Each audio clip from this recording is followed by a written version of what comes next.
I want you to take a second and just really try to imagine the air. Oh, that crisp mountain air. Exactly. We are talking about that impossibly thin, high-altitude Himalayan air that, it just easily wakes up your lungs and bites at your cheeks. You're standing outside this remote ancient monastery, and the morning sun is just like barely starting to hit the jagged peaks above. And you just know you have a massive day of trekking ahead of you. It's the kind of morning that just forces you into the present moment, right? Yeah, completely. Your body might be aching, maybe your heels are blistered from the days before, but the sheer scale of the environment demands your complete attention. It really does.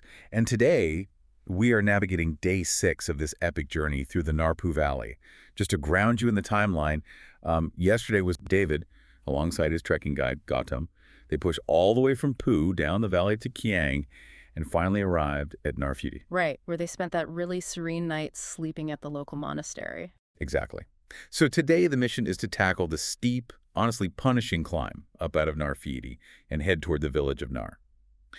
But we aren't just recounting a daily itinerary here. No. Our source for this journey is David's meticulous boots-on-the-ground research for his guidebook.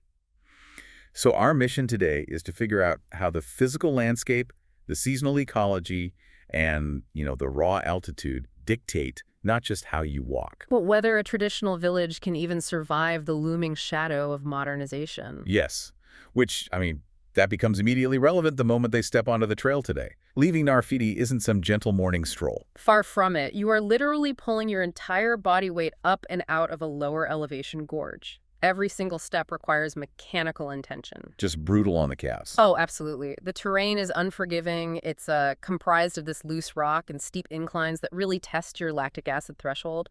But the thing is, from David's perspective, this is the exact type of physical challenge you crave when you travel to the Himalayas. Right, that's why you're there. Exactly. The struggle forces a rhythm. It becomes this moving meditation. And as they push through this brutal ascent, the trail eventually levels out. And the spatial dynamics just completely shift. You suddenly find yourself stepping onto this really narrow, highly exposed ledge. Yeah, you look over the edge and you are just staring down into a massive, wide, rocky valley. It's like an ocean of stone. And if you squint across that massive chasm, way off in the distance, you can actually spot Meta. Which is such a brilliant geographical anchor because remember, Meta was the starting point of their very first real trekking day. Wow, so you can see where you started. Yeah. To stand on that ledge, catching your breath, and just visually trace the vast, impossible topography of what you have already traversed over the past week. That's got to be an incredible feeling. It provides a profound psychological boost. You are literally seeing your own history mapped out in rock. So they're staring across this uncrossable void, and David has this spontaneous thought. He turns to Gautam and says, in 100 years, some engineer will propose a bridge crossing across that gap. It's a striking thought. Right.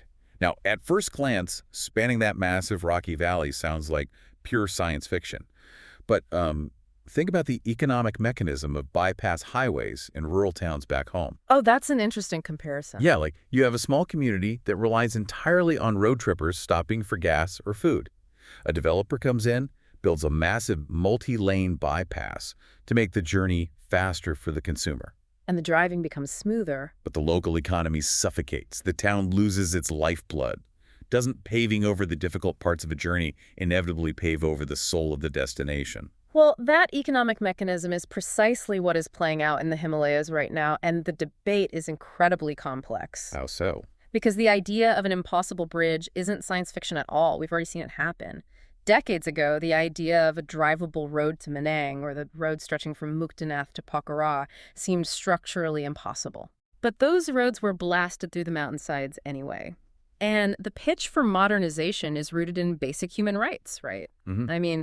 Reducing a 3-day walk to a local clinic down to a 2-hour drive literally saves lives. Yeah, because you can't argue with that. It brings in construction materials for schools, connects remote farmers to larger markets. So from a neutral standpoint, the benefits are very real. But the downside that David highlights from his own observations on the Annapurna circuit is pretty devastating. When those roads are built, the trekking routes change overnight. They really do. The foot traffic completely bypasses the traditional trails. and you end up with ghost villages.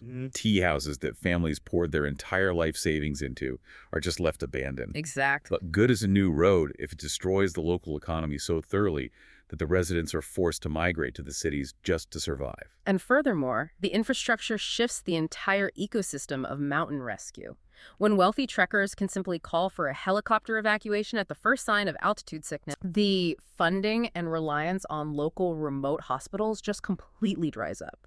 So the tension between preserving the rugged authenticity of the Annapurna circuit and providing necessary modern access is a real tightrope. It's a tough balance. Efforts to create secondary trails away from the new dirt roads are ongoing, but funding the preservation of a difficult path when an easy one exists is definitely an uphill battle. It is a heavy socioeconomic reality to process while you're, perched on a cliffside. Sure. But the permanent ancient rock they were standing on is hiding its own temporary secret, which I found fascinating. Oh, the seasonal changes. Yeah.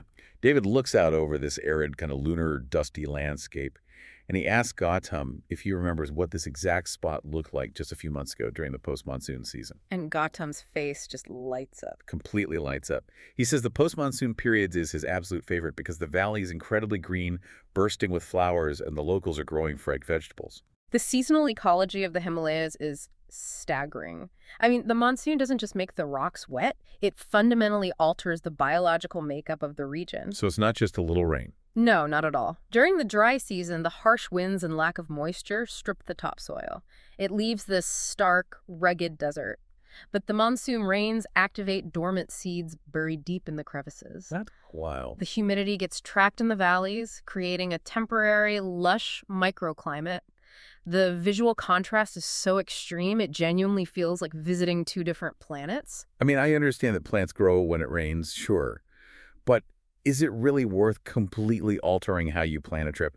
If the trail is exactly the same, how much does the color of the grass actually change the trekking experience for a visitor? Oh, it changes everything. The emotional resonance, the temperature, the visibility, the physical interaction with the environment. Okay, break that down for me. Well, an arid autumn trek offers crystal clear, unobstructed views of the snow peaks.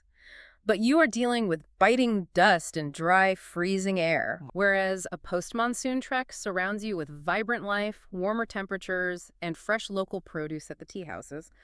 But, and this is a big but, you might battle lingering humidity, leeches at lower elevations, and unpredictable cloud cover obscuring the summits. Which brings us to the core utility of David's work. We live in an era where you can just prompt an AI to spit out a generic 10-day Himalayan itinerary in 4 seconds. Or look at the glossy, hypersaturated brochures from commercial agencies. Exactly. You could be sitting in a cafe in Tamil, or right when you land in Kathmandu, looking at these perfect pictures. But those sources are fundamentally flawed. AI just scrapes aggregated data. It doesn't feel the humidity or notice the dust. And commercial agencies really only want to sell you the most idealized, predictable version of the trek, which is always that dry, clear autumn window. So by meticulously documenting both the stark reality of the dry season and the vibrant reality of the green season in his writing, David really bypasses that marketing filter. He does. He empowers the trekker to make an informed personal choice. If you book a trip based on an AI summary, you might perfectly execute an itinerary that was fundamentally wrong for your personal preferences. Yeah, you might show up expecting lush valleys and get a dust bowl, or vice versa. Right. Knowing the biological and atmospheric mechanics of the seasons gives you agency over your own adventure. And that decision to embrace the reality of the environment naturally dictates how fast you move through it.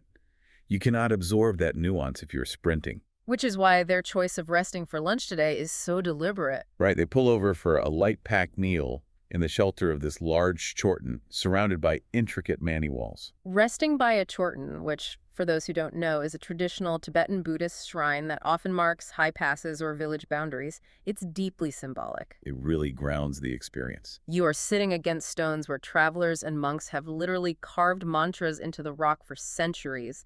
It grounds the physical exertion in cultural history. And they intentionally allocated 4 to 5 hours today for what is mathematically a very short route.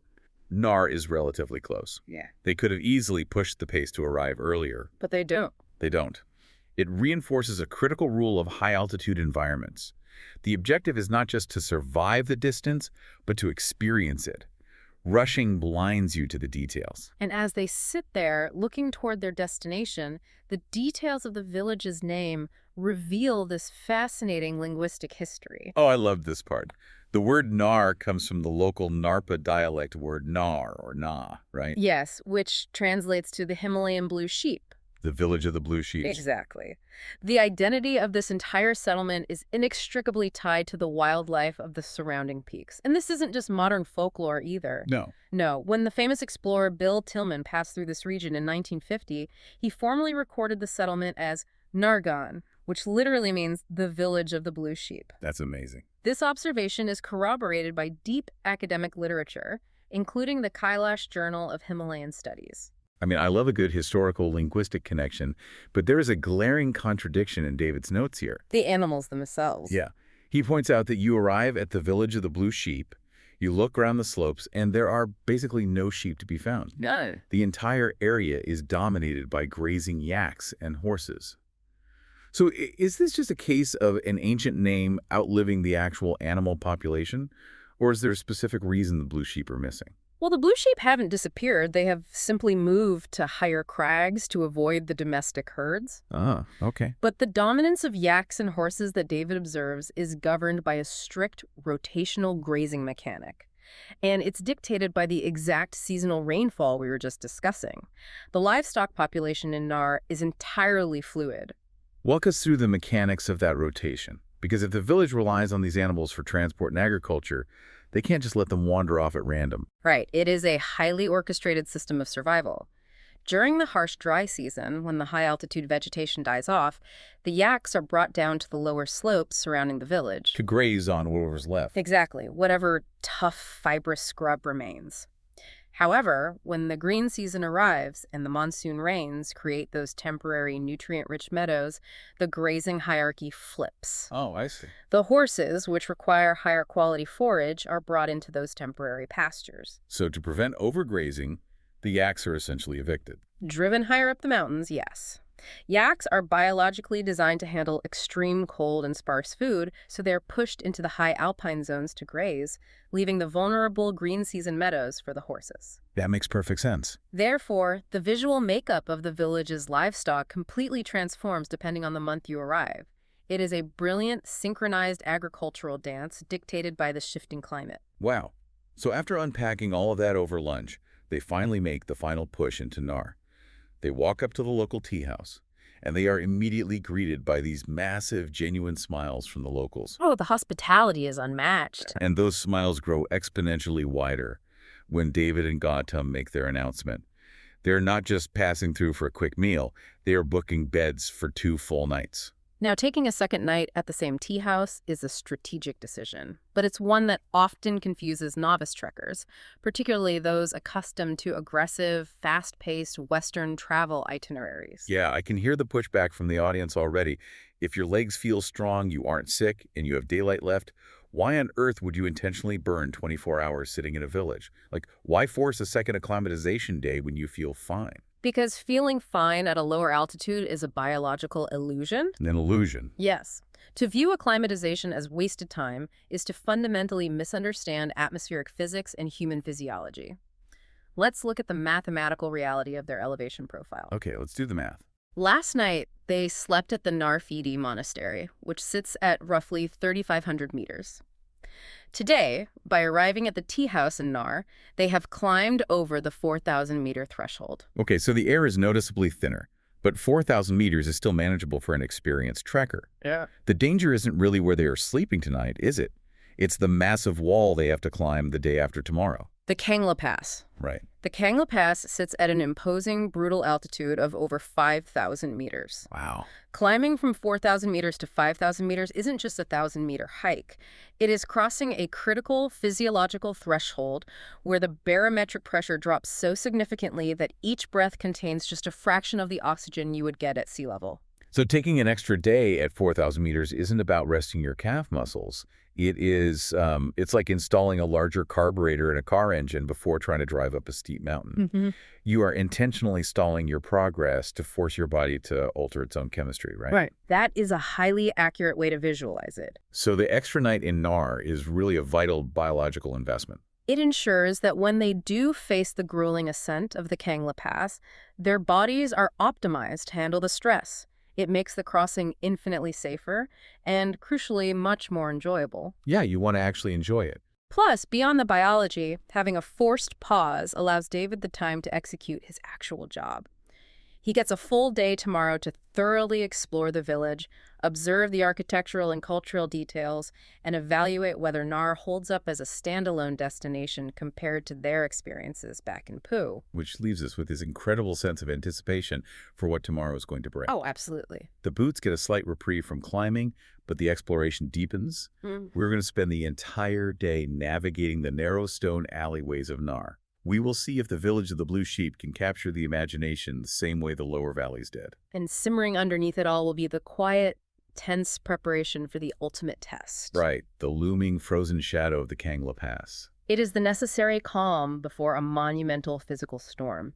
They have to absorb the culture and dial in their physiology before pushing the human body to its absolute limits in the thin air above 5,000 meters. Now, a quick reminder for you before we wrap up today's leg of the journey. The entirety of this epic Nar-Poo trek, including the altitude profiles, the deep historical context, and those incredibly nuanced seasonal breakdowns we explored today, can be found in David's guidebook. It's titled Trekking in Nepal. Yes, and you can secure a copy directly from his website, thelongestwayhome.com. For anyone looking to understand the mechanics of the trail rather than just, looking at a marketing brochure, his boots-on-the-ground documentation is an indispensable resource. Oh, totally agree. As we leave David and Gautam preparing to face the Kangla Pass, do please like and subscribe.